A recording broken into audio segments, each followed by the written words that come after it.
Die boodskap Numeri hoofstuk 16. Korag, Datan en Abiram kom teen Moses in opstand. Op 'n dag het Korag, die seun van Jesar, een van die afstammelinge van Kehat, die seun van Levi, na Datan en Abiram toe gegaan en 'n plan met hulle bespreek om teen Moses se leierskap in opstand te kom. Hulle twee was die seuns van Eliab en hulle was lede van die stam van Reuben. Hulle het ook Pelet se seun On by hierdie sameswering betrek. Hulle het toe met 250 ander prominente leiers van die gemeenskap kragte saamgesnoer om van Moses as leier ontslae te raak. Hierdie groep het na Moses en na Aaron toe gegaan en vir hulle gesê: "Julle het nou te ver gegaan. Hierdie hele volk is vir die Here kosbaar en hy het hulle almal vir hom uitgekies. Wie dink julle is julle om te maak asof julle belangriker is as enige iemand anders?" Toe Moses dit hoor, het hy op sy knieë neergeval en begin bid. Daarna het hy vir Korag en sy trawante gesê: "Môreoggend sal die Here die persoon aanwys wat hy uitgekies het om die leier van hierdie volk te wees, as ook die persoon wat hy afgesonder het om namens die volk offers op die altaar te bring. Die Here sal die persone wat hy uitgekies het toelaat om hom by sy altaar te ontmoet.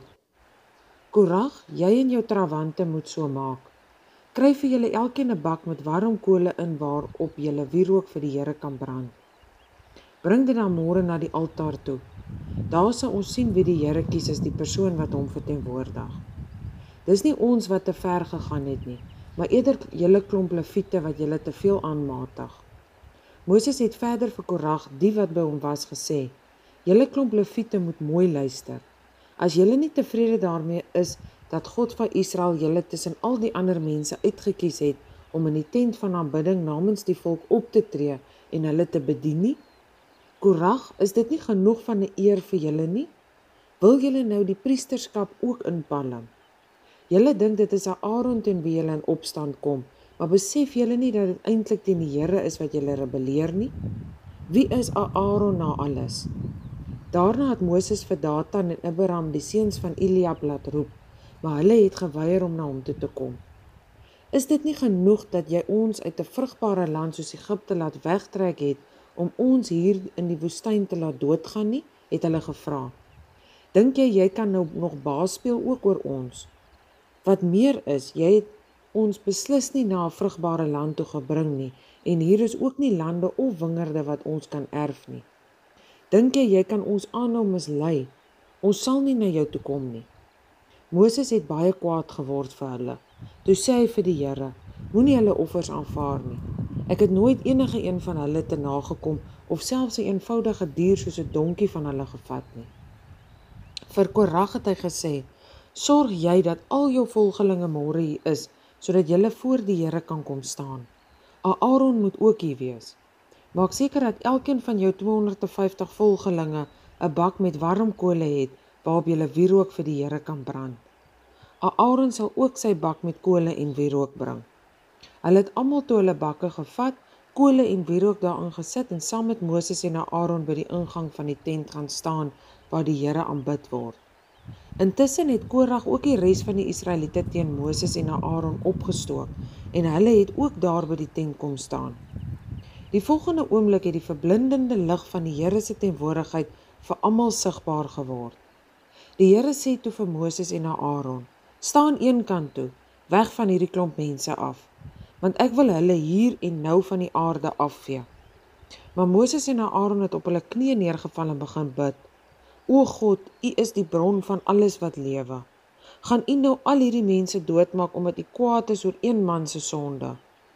Toe sê die Here vir Moses: "Sê vir al die mense om pad te gee van Korag, Datan en Abiram se tente af." Moses en die leiers van die volk is toe haastig na Datan en Abiram se tente toe. Daar aangekom sê hy vir die mense wat daar by mekaar gekom het: "Gee dadelik pad van hierdie goddelose mense se tente af. Moenie aan iets raak wat aan hulle behoort nie, want as julle dit doen, sal julle saam met hulle oor hulle sonde doodgemaak word." Die volk het toe dadelik van Korag, Datan en Abiram se tente pad gegee. Datan en Abiram het saam met hulle gesinne en hulle tente uitgekom en by die ingang gaan staan. Toe sê Moses: "Julle sal nou self sien of die Here my gestuur het om al hierdie dinge te doen en of ek dit uit my eie uit doen. As hierdie mense op 'n natuurlike manier doodgaan, soos enige iemand anders, het die Here my nie gestuur nie.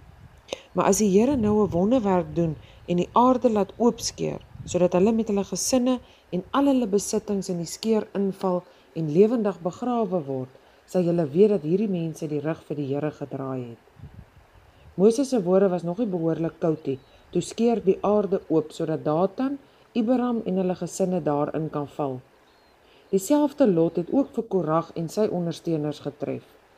Hulle is almal lewendig in die skeur begrawe. Daar het niks oorgebly wat iemand aan hulle kon herinner nie. Die ander mense wat daar naby was en hulle gille gehoor het dadelik weggehardloop omdat hulle bang was dieselfde lot tref hulle ook. Daarna het die Here die ander 250 leiers wat met hulle vuurpanne en wierook by die tent gestaan het, waar hy aanbid word, met 'n groot vuur verbrand. Die vuurbakke. Toe het die Here vir Moses gesê: "Sê nou vir die priester Eleasar, Aaron se seun, hy moet die koper vuurbakke wat in die vuur beland het daar gaan uithaal, want hulle behoort aan my. Die kole wat daarin is, moet hulle iewers gaan weggooi. Daardie bakke behoort nou aan die Here.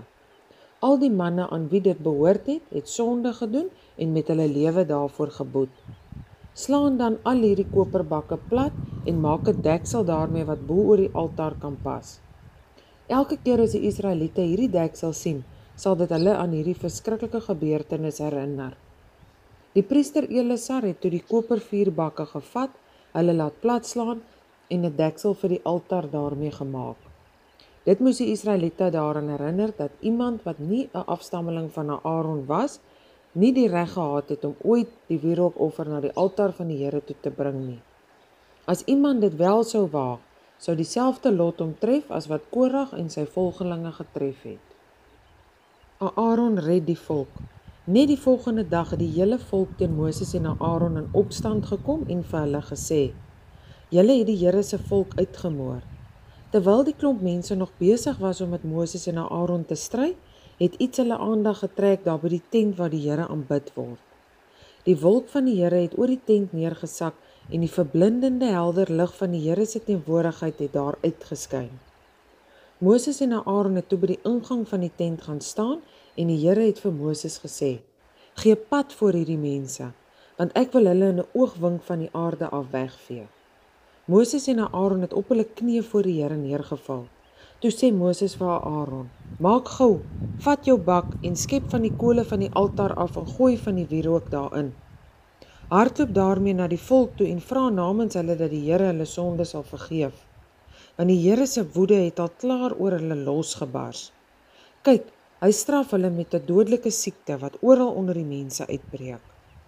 Aaron het toe tussen die mense ingehardloop met sy vuurbak. Alhoewel die siekte al begin losslaan het hy ter wille van hulle die wierook geoffer om by die Here vir hulle in te tree en vergifnis vir hulle sondes te bewerk.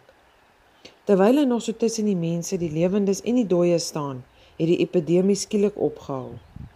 Behalwe die mense wat in Korag se opstand dood is daar daardie dag nog 14.700 mense dood. Toe die epidemie opgehou het, is Aaron terug na Moses toe, waar hy by die ingang van die tent gestaan het waar die Here aanbid word.